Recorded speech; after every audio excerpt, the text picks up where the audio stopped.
magazine of the screen. Living glimpses of history in the making.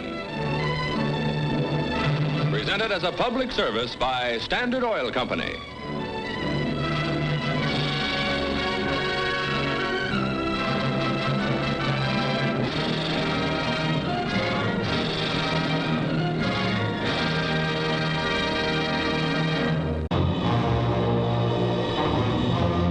Into Egypt's Sinai Peninsula, a barren stretch of dunes, plateaus, and lifeless mountains, rolled the spearheads of an Israeli army of 50,000.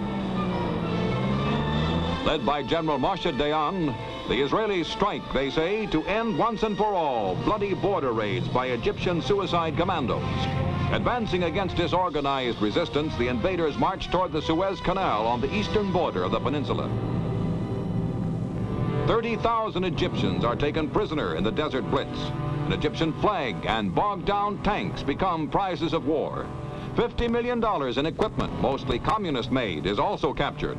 In 6 days, the Israeli army overruns the entire Sinai Peninsula, taking possession of an area twice the size of Israel itself.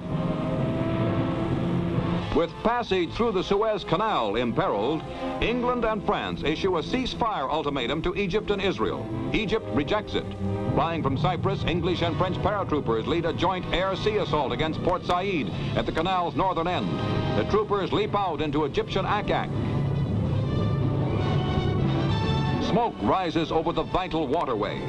After a softening up by Anglo-French bombers, the seaborne invasion begins. Explaining the action, the two countries declare their sole objective is to restore peace in the Middle East. The soldiers wade ashore almost without opposition as the world watches and waits and wonders. Fighting is heavy in Port Said, where the Egyptians make a determined last stand. But the conquest of the city is completed in 2 days.